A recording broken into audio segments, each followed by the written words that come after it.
El Zarco, de Ignacio Manuel Altamirano. Capítulo 1. Yautepec. Yautepec es una población de la Tierra Caliente cuyo caserío se esconde en un bosque de verdura. De lejos, ora se llegue de Cuernavaca por el camino quebrado de las Tetillas que serpentea en medio de dos colinas rocallosas cuya forma les ha dado nombre, ora descienda de la fría y empinada Sierra de Tepoztlán por el lado norte, o que se descubra por el sendero llano que viene del Valle de Amilpas por el oriente, atravesando las ricas y hermosas haciendas de cañas de Cocoyoc, Calderón, Casasano y San Carlos, siempre se contempla Yautepec como un inmenso bosque por el que sobresalen apenas las torrecillas de su iglesia parroquial. De cerca, Yautepec presenta un aspecto original y pintoresco. Es un pueblo mitad oriental y mitad americano.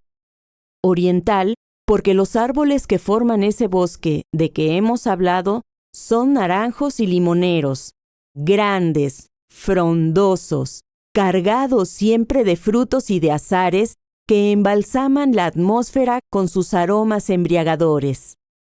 Naranjos y limoneros por donde quiera, con extraordinaria profusión.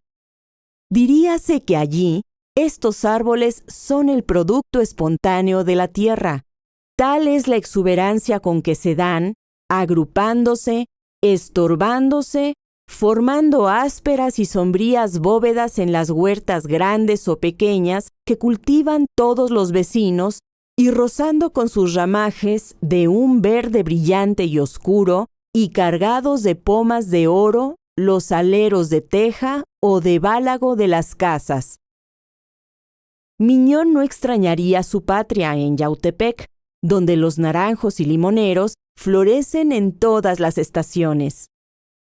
Verdad es que este conjunto oriental se modifica en parte por la mezcla de otras plantas americanas, pues los bananos suelen mostrar allí sus esbeltos troncos y sus anchas hojas, y los mameyes y otras apotáceas elevan sus enhiestas copas sobre los bosquecillos, pero los naranjos y limoneros dominan por su abundancia. En 1854, perteneciendo todavía Yautepec al Estado de México, se hizo un recuento de estos árboles en esta población y se encontró con que había más de 500,000. Hoy, después de 20 años, es natural que se hayan duplicado y triplicado. Los vecinos viven casi exclusivamente del producto de estos preciosos frutales, y antes de que existiera el ferrocarril de Veracruz, ellos surtían únicamente de naranjas y limones a la Ciudad de México. Por lo demás, el aspecto del pueblo es semejante al de todos los de las tierras calientes de la República. Algunas casas de azotea, pintadas de colores chillantes, las más de tejados oscuros y salpicados con las manchas cobrizas de la humedad, muchísimas de paja o de palmeras de la tierra fría, todas amplias, cercadas de paredes de adobe, de árboles o de piedras, alegres, surtidas abundantemente de agua, nadando en flores y cómodas, aunque sin ningún refinamiento moderno. Un río apacible de linfas transparentes y serenas, que no es impetuoso más que en las crecientes del tiempo de lluvias, divide el pueblo y el bosque, atravesando la plaza, lamiendo dulcemente aquellos cármenes y dejándose robar sus aguas por numerosos apantles que las dispersan en todas direcciones. Ese río es verdaderamente el Dios fecundador de la comarca y el padre de los dulces frutos que nos refrescan durante los calores del estío y que alegran las fiestas populares en México en todo el año. La población es buena, tranquila, laboriosa, amante de la paz, franca, sencilla y hospitalaria. Rodeada de magníficas haciendas de caña de azúcar, mantiene un activo tráfico con ellas. así como con Cuernavaca y Morelos, es el centro de numerosos pueblecillos de indígenas, situados en la falda meridional de la cordillera que divide la Tierra Caliente del Valle de México, y con la metrópoli de la República a causa de los productos de sus inmensas huertas de que hemos hablado. En lo político y administrativo, Yautepec, desde que pertenecía al Estado de México, fue elevándose de un rango subalterno y dependiente de Cuernavaca hasta ser cabecera de distrito, carácter que conserva todavía. No ha tomado parte activa en las guerras civiles y ha sido las más veces víctima de ellas, aunque ha sabido reponerse de sus desastres merced a sus inagotables recursos y a su laboriosidad. El río y los árboles frutales son su tesoro, así es que los facciosos, los partidarios y los bandidos han podido arrebatarle frecuentemente sus rentas, pero no han logrado mermar ni destruir su capital. La población toda habla español, pues se compone de razas mestizas. Los indios puros han desaparecido allí completamente. Capítulo 2. El terror. Apenas acababa de ponerse el sol, un día de agosto de 1861, y ya el pueblo de Yautepec parecía estar envuelto en las sombras de la noche. Tal era el silencio que reinaba en él. Los vecinos, que regularmente en estas bellas horas de la tarde, después de concluir sus tareas diarias, acostumbraban siempre salir a respirar el ambiente fresco de las calles, o tomar un baño en las pozas y remansos del río, o a discurrir por la plaza o por las huertas en busca de solaz, hoy no se atrevían a traspasar los dinteles de su casa, y por el contrario, antes de que sonara en el campanario de la parroquia el toque de oración, hacían sus provisiones de prisa y se encerraban en sus casas como si hubiese epidemia, palpitando de terror a cada ruido que oían. Y es que a esas horas, en aquel tiempo calamitoso, comenzaba para los pueblos en que no había una fuerte guarnición, el peligro de un asalto de bandidos con los horrores consiguientes de matanza, de raptos, de incendio y de exterminio. Los bandidos de la Tierra Caliente eran sobre todo crueles. Por horrenda e innecesaria que fuere una crueldad, la cometían por instinto, por brutalidad, por el solo deseo de aumentar el terror entre la gente y divertirse con él. El carácter de aquellos plateados, tal era el nombre que se daba a los bandidos de esa época, fue una cosa extraordinaria y excepcional.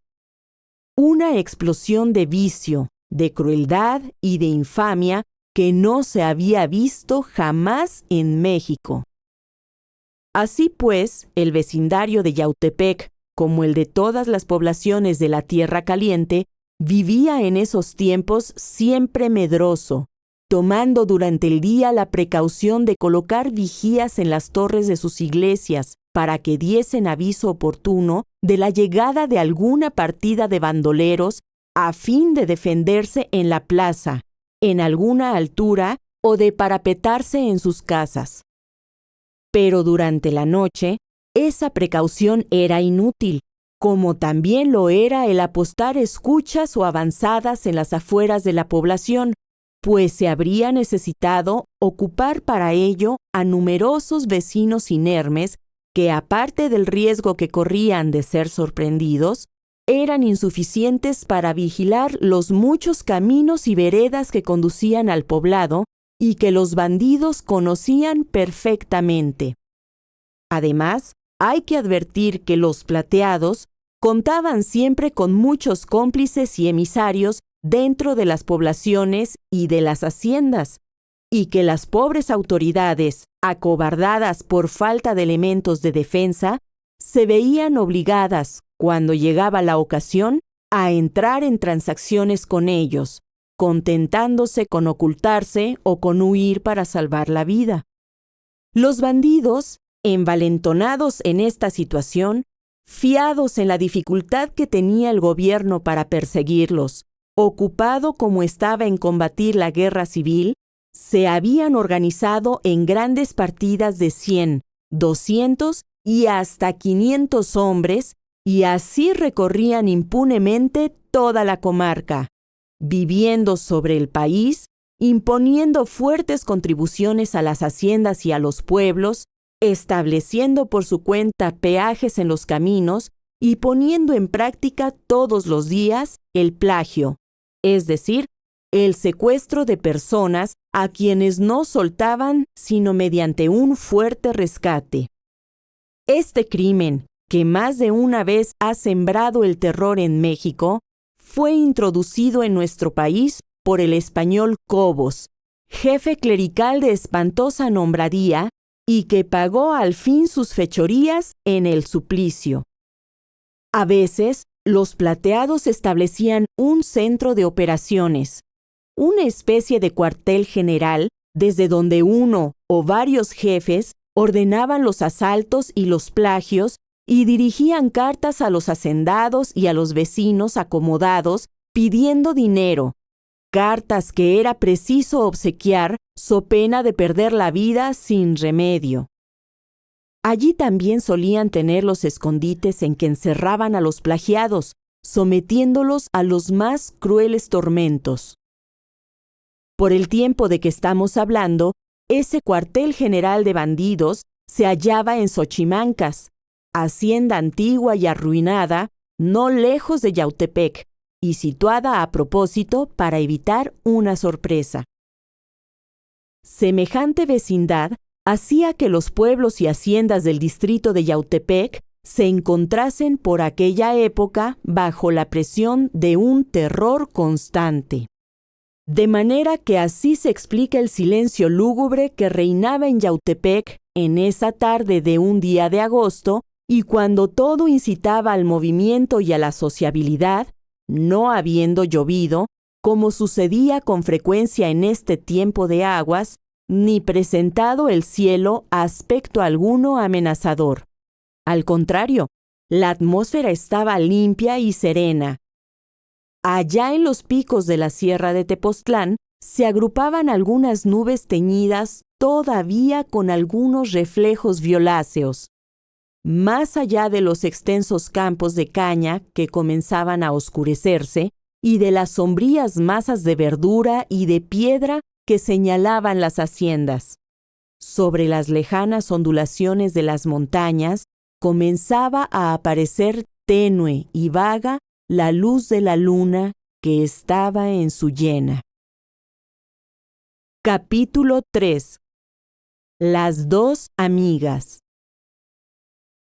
En el patio interior de una casita de pobre pero graciosa apariencia, que estaba situada a las orillas de la población y en los bordes del río, con su respectiva huerta de naranjos, limoneros y platanares, se hallaba tomando el fresco una familia compuesta de una señora de edad y de dos jóvenes muy hermosas, aunque de diversa fisonomía. La una como de 20 años, blanca, con esa blancura un poco pálida de las tierras calientes, de ojos oscuros y vivaces, y de boca encarnada y risueña, tenía algo de soberbio y desdeñoso que le venía seguramente del corte ligeramente aguileño de su nariz, del movimiento frecuente de sus cejas aterciopeladas, de lo erguido de su cuello robusto y bellísimo, o de su sonrisa más bien burlona que benévola. Estaba sentada en un banco rústico y muy entretenida en enredar en las negras y sedosas madejas de sus cabellos una guirnalda de rosas blancas y de caléndulas rojas. Diríase que era una aristócrata disfrazada y oculta en aquel huerto de la tierra caliente. Marta o Nancy, que huía de la corte para tener una entrevista con su novio. La otra joven tendría 18 años. Era morena, con ese tono suave y delicado de las criollas que se alejan del tipo español, sin confundirse con el indio, y que denuncia a la hija humilde del pueblo. Pero en sus ojos grandes y también oscuros, en su boca, que dibujaba una sonrisa triste siempre que su compañera decía alguna frase burlona, en su cuello inclinado, en su cuerpo frágil y que parecía enfermizo, en el conjunto todo de su aspecto, había tal melancolía que desde luego podía comprenderse que aquella niña tenía un carácter diametralmente opuesto al de la otra. Esta colocaba también lentamente y como sin voluntad en sus negras trenzas una guirnalda de azares, solo de azares, que se había complacido en cortar entre los más hermosos de los naranjos y limoneros, por cuya operación se había herido las manos, lo que le atraía las chanzonetas de su amiga. «Mira, mamá», dijo la joven blanca, dirigiéndose a la señora mayor que cosía sentada en una pequeña silla de paja, algo lejos del banco rústico. «Mira esta tonta, que no acabará de poner sus flores en toda la tarde. Ya se lastimó las manos por el empeño de no cortar más que los azares frescos y que estaban más altos, y ahora no puede ponérselos en las trenzas. Y es que a toda costa quiere casarse y pronto». «¿Yo?», preguntó la morena, alzando tímidamente los ojos como avergonzada. «Sí, tú», replicó la otra. «No lo disimules. Tú sueñas con el casamiento. No haces más que hablar de ello todo el día y por eso escoges los azares de preferencia. Yo no pienso en casarme todavía y me contento con las flores que más me gustan. Además, con la corona de azares parece que va una a vestirse de muerta. Así entierran a las doncellas». «Pues tal vez así me enterrarán a mí», dijo la morena, «y por eso prefiero estos adornos». «Oh, niñas, no hablen de esas cosas», exclamó la señora en tono de reprensión. «Estar los tiempos como están y hablar ustedes de cosas tristes es para aburrirse. Tú, Manuela», dijo dirigiéndose a la joven altiva, «deja a Pilar que se ponga las flores que más le cuadren y ponte tú las que te gustan. Al cabo, las dos están bonitas con ellas, y como nadie las ve», añadió dando un suspiro. «Esa es la lástima», dijo con expresivo acento Manuela. «Esa es la lástima», repitió. «Que si pudiéramos ir a un baile o siquiera asomarnos a la ventana, ya veríamos». «Bonitos están los tiempos», exclamó amargamente la señora. «Lindos para andar en bailes o asomarse a las ventanas. ¿Para qué queríamos más fiesta? Jesús nos ampare. Trabajos tenemos para vivir escondidas y sin que sepan los malditos plateados que existimos. No veo la hora de que venga mi hermano de México y nos lleve, aunque sea a pie. No puede vivirse ya en esta tierra. Me voy a morir de miedo un día de estos. Ya no es vida, Señor, ya no es vida la que llevamos en Yautepec. Por la mañana, sustos si suena la campana, y a esconderse en la casa del vecino o en la iglesia. Por la tarde, apenas se come deprisa, nuevos sustos si suena la campana o corre la gente. Por la noche, a dormir con sobresalto, a temblar a cada tropel, a cada ruido, a cada pisada que se oye en la calle y a no pegar los ojos en toda la noche si suenan tiros o gritos. Es imposible vivir de esta manera. No se habla más que de robos y asesinatos. Que ya se llevaron al monte a don fulano, que ya apareció su cadáver en tal barranca o en tal camino, que hay sopilotera en tal lugar, que ya se fue el señor cura a confesar a fulano que está mal herido, que esta noche entra Salomé Plasencia, que se escondan las familias, que ahí viene el Zarco o Palo Seco, y después que ahí viene la tropa del gobierno fusilando y amarrando a los vecinos. Díganme ustedes si esto es vida. No, es el infierno. Yo estoy mala del corazón. La señora concluyó así, derramando gruesas lágrimas, su terrible descripción de la vida que llevaba y que, por desgracia, no era sino muy exacta y aún pálida en comparación de la realidad. Manuela, que se había puesto encendida cuando oyó hablar del Zarco, se conmovió al oír que la buena señora se quejaba de estar mala del corazón. «Mamá, tú no me habías dicho que estabas mala del corazón. ¿Te duele de veras? ¿Estás enferma?», le preguntó, acercándose con ternura. «No, hija, enferma no tengo nada. Pero digo que semejante vida me aflige, me entristece, me desespera y acabará por enfermarme realmente. Lo que es enfermedad, gracias a Dios que no tengo, y esa es al menos una fortuna que nos ha quedado en medio de tantas desgracias que nos han afligido desde que murió tu padre. Pero al fin, con tantas zozobras, con tantos sustos diarios, con el cuidado que tú me causas, tengo miedo de perder la salud. Y en esta población, y teniéndote a ti, todos me dicen: Doña Antonia, esconda usted a Manuelita o mándela usted mejor a México o a Cuernavaca. Aquí está muy expuesta, es muy bonita, y si la ven los plateados, si algunos de sus espías de aquí les dan aviso, son capaces de caer una noche en la población y llevársela. Jesús me acompañe. Todos me dicen esto. El señor cura mismo me lo ha aconsejado. El prefecto, nuestros parientes. No hay un alma bendita que no me diga todos los días lo mismo. Y yo estoy sin consuelo, sin saber qué hacer, sola, sin más medios de qué vivir que esta huerta de mis pecados, que es la que me tiene aquí, y sin otro amparo que mi hermano, a quien ya acabo a cartas, pero que se hace el sordo. ¿Ya ves, hija mía, cuál es la espina que tengo siempre en el corazón y que no me deja ni un momento de descanso?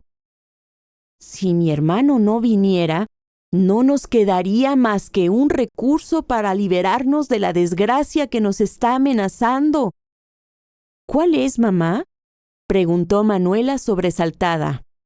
El de casarte, hija mía, respondió la señora con acento de infinita ternura.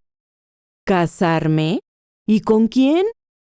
¿Cómo con quién?, replicó la madre en tono de dulce reconvención. Tú sabes muy bien que Nicolás te quiere, que se consideraría dichoso si le dijeras que sí, que el pobrecito hace más de 2 años que viene a vernos día con día, sin que le estorben ni los aguaceros, ni los peligros, ni tus desaires tan frecuentes y tan injustos, y todo porque tiene esperanzas de que te convenzas de su cariño, de que te ablandes, de que consientas en ser su esposa. Ah, en eso habíamos de acabar, mamacita, interrumpió vivamente Manuela, que desde las últimas palabras de la señora no había disimulado su disgusto. Debí haberlo adivinado desde el principio. Siempre me hablas de Nicolás, siempre me propones el casamiento con él como el único remedio de nuestra mala situación, como si no hubiera otro. ¿Pero cuál otro, muchacha? El de irnos a México con mi tío, el de vivir como hasta aquí, escondiéndonos cuando hay peligro. Pero tú ves que tu tío no viene, que nosotras no podemos irnos solas a México, que confiarnos a otra persona es peligrosísimo en estos tiempos en que los caminos están llenos de plateados que podrían tener aviso y sorprendernos, porque se sabría nuestro viaje con anticipación, y yéndonos con mi tío, ¿no tendríamos el mismo riesgo?, objetó la joven reflexionando. Tal vez, pero él tiene interés en nosotras. Somos de su familia y procuraría acompañarse de hombres resueltos. Quizás aprovecharía el paso de alguna fuerza del gobierno o la traería de México o de Cuernavaca. Guardaría el debido secreto sobre nuestra salida. En fin, la arriesgaría de noche atravesando por Totolapan o por Tepoztlán. De todos modos, con él iríamos más seguras. Pero ya lo ves, no viene, ni siquiera responde a mis cartas. Sabrá seguramente cómo está este rumbo, y mi cuñada y sus hijos no lo dejarán exponerse. El hecho es que no podemos tener esperanzas en él. Pues entonces, mamá, seguiremos como hasta aquí, que estas no son penas del infierno. Algún día acabarán y mejor me quedaré para vestir santos. Ojalá que ese fuera el único peligro que corrieras, el de quedarte para vestir santos, contestó la señora con amargura. Pero lo cierto es que no podemos seguir viviendo así en Yautepec. Estas no son penas del infierno, efectivamente, y aún creo que se acabarán pronto, pero no favorablemente para nosotras. Mira, añadió bajando la voz con cierto misterio.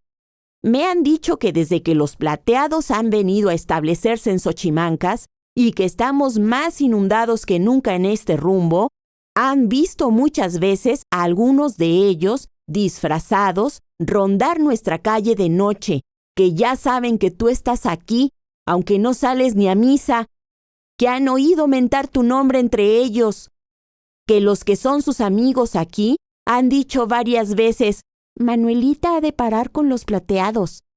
Un día de estos, Manuelita ha de ir a remanecer en Xochimancas, con otras palabras parecidas. Mis comadres, mis parientes, ya te conté, el señor cura mismo me ha encontrado y me ha dicho, Doña Antonia, ¿pero en qué piensa usted que no ha transportado ya Manuelita a Cuernavaca o a Cuautla, a alguna hacienda grande? Aquí corre mucho riesgo con los malos. Sáquela usted, señora, sáquela usted, o escóndala debajo de la tierra, porque si no, va usted a tener una pesadumbre un día de estos. Y a cada consejo que me dan, me clavan un puñal en el pecho. Ya verás tú si podemos vivir de este modo aquí. Pero mamá, si esos son chismes con que quieren asustar a usted, yo no he visto ningún bulto en nuestra calle de noche. Una que otra vez que suelo asomarme, y eso de que vinieran los plateados a robarme alguna vez, ya usted verá que es difícil. Habíamos de tener tiempo de saberlo, de oír algún tropel, y podríamos evitarlo fácilmente, huyendo por la huerta hasta la plaza. Desengáñese usted, no contando conmigo, me parece imposible.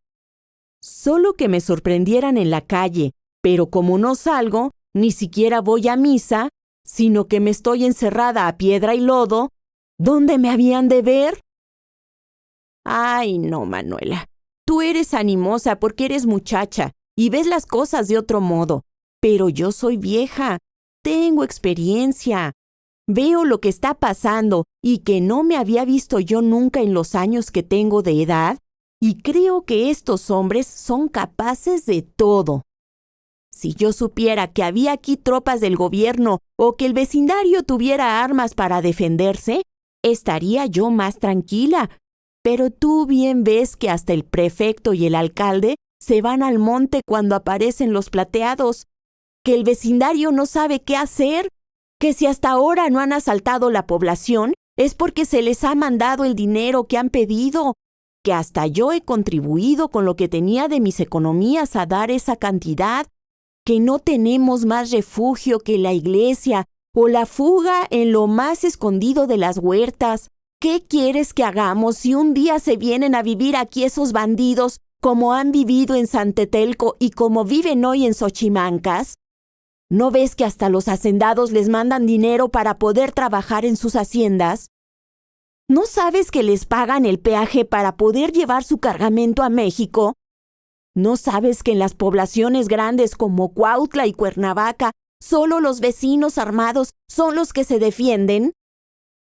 ¿Tú piensas, quizás, que estos bandidos andan en partidas de 10 o de 12? Pues no, andan en partidas de a 300 y 500 hombres. Hasta traen sus músicas y cañones y pueden sitiar a las haciendas y a los pueblos. El gobierno les tiene miedo y estamos aquí como moros sin señor. Bueno, replicó Manuelita, no dándose por vencida. Y aún suponiendo que así sea, mamá, ¿qué lograríamos casándome con Nicolás? Ay, hija mía, lograríamos que tomaras estado y que te pusieras bajo el amparo de un hombre de bien. Pero si ese hombre de bien no es más que el herrero de la hacienda de Atlihuayán, y si el mismo dueño de la hacienda, que está en México, y que es un señorón, no puede nada contra los plateados, ¿qué había de poder el herrero que es un pobre artesano?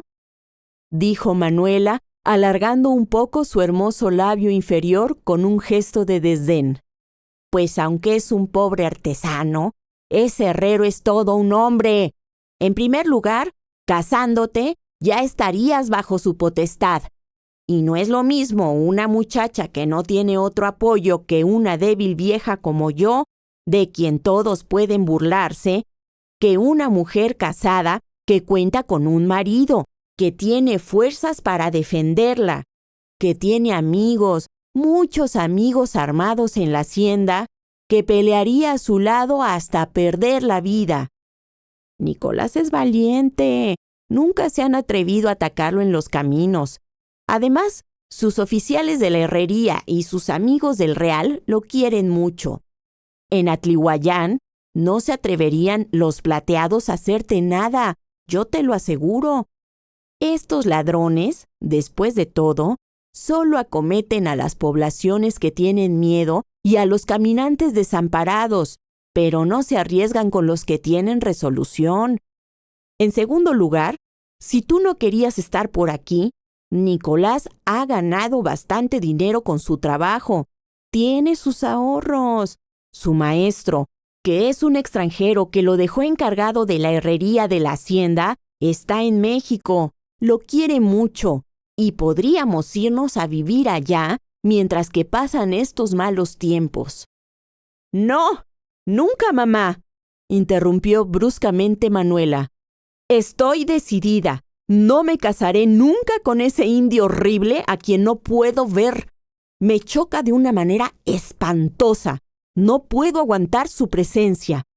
Prefiero cualquier cosa a juntarme con ese hombre. Prefiero a los plateados, añadió con altanera resolución. ¿Sí? Dijo la madre, arrojando su costura indignada. ¿Prefieres a los plateados? Pues mira bien lo que dices, porque si no quieres casarte con un muchacho que es un grano de oro de honradez y que podría hacerte dichosa y respetada, ya te morderás las manos de desesperación cuando te encuentres en los brazos de esos bandidos, que son demonios vomitados del infierno. Yo no veré semejante cosa, no. Dios mío, yo me moriré antes de pesadumbre y de vergüenza, añadió derramando lágrimas de cólera. Manuela se quedó pensativa. Pilar se acercó a la pobre vieja para consolarla. Mira, tú, dijo ésta a la humilde joven morena que había estado escuchando el diálogo de madre e hija en silencio. Tú, que eres mi ahijada, que no me debes tanto como esta ingrata, no me darías semejante pesar. Luego, después de un momento de silencio embarazoso para las tres, la señora dijo con marcado acento de ironía y de despecho. Indio horrible. No parece sino que esta presumida no merece más que un San Luis Gonzaga. ¿De dónde te vienen tantos humos a ti que eres una pobre muchacha, aunque tengas, por la gracia de nuestro Señor, esa carita blanca y esos ojos que tanto te alaban los tenderos de Yautepec? Eres tan entonada que cualquiera diría que eras dueña de hacienda. Ni tu padre ni yo te hemos dado esas ideas. Tu crianza ha sido humilde. Te hemos enseñado a amar la honradez, no la figura ni el dinero. La figura se acaba con las enfermedades o con la edad, y el dinero se va como vino. Solo la honradez es un tesoro que nunca se acaba. Indio horrible, un pobre artesano. Pero ese indio horrible, ese pobre herrero es un muchacho de buenos principios que ha comenzado por ser un pobrecito huérfano de Tepoztlán que aprendió a leer y a escribir desde chico, que después se metió a la fragua y que a la edad en que todos regularmente no ganan más que un jornal, él es ya maestro principal de la herrería y es muy estimado hasta de los ricos y tiene muy buena fama y ha conseguido lo poco que tiene gracias al sudor de su frente y a su honradez. Eso, en cualquier tiempo, pero más ahora y principalmente por este rumbo, es una gloria que pocos tienen. Tal vez no hay muchacho aquí que se pueda comparar con él. Dime, Pilar, ¿tengo yo razón? Sí, madrina, contestó la modesta joven. Tiene usted sobrada razón. Nicolás es un hombre muy bueno, muy trabajador, que quiere muchísimo a Manuela, que sería un marido como pocos, que le daría gusto en todo. Yo siempre se lo estoy diciendo a mi hermana. Además, yo no lo encuentro horrible. ¡Qué horrible va a ser!, exclamó la señora. Sino que esta tonta, como no lo quiere, le pone defectos como si fuera un espantajo. Pero Nicolás es un muchacho como todos y no tiene nada que asuste. No es blanco, ni español, ni anda relumbrando de oro y de plata como los administradores de las haciendas o como los plateados, ni luce en los bailes y en las fiestas. Es quieto y encogido, pero eso me parece a mí que no es un defecto. Ni a mí, añadió Pilar. Bueno, Pilar, dijo Manuela, pues si a ti te gusta tanto, ¿por qué no te casas tú con él? ¿Yo? Respondió Pilar, poniéndose primero pálida y luego encarnada hasta llorar. ¿Yo, hermana? ¿Pero por qué me dices eso? Yo no me caso con él porque no es a mí a quien él quiere, sino a ti. De modo que si te pretendiera le corresponderías, preguntó sonriéndose malignamente la implacable Manuela. Pilar iba quizás a responder, pero en ese instante llamaron a la puerta de un modo tímido. «¡Es Nicolás!», dijo la señora. «Ve a abrirle, Pilar». La humilde joven, todavía confusa y encarnada, quitó apresuradamente de sus cabellos la guirnalda de azares y la colocó en el banco. «¿Por qué te quitas esas flores?», le preguntó Manuela, arrojando a su vez apresuradamente las rosas y caléndulas que se había puesto. «Me las quito porque son flores de novia y yo no soy aquí la novia», respondió tristemente, aunque un poco picada Pilar. «¿Y tú, por qué te quitas las tuyas?». «Yo, porque no quiero parecer bonita a ese indio, hombre de bien, que merece un relicario». Pilar fue a abrir la puerta con todas las precauciones que se tomaban en ese tiempo en Yautepec.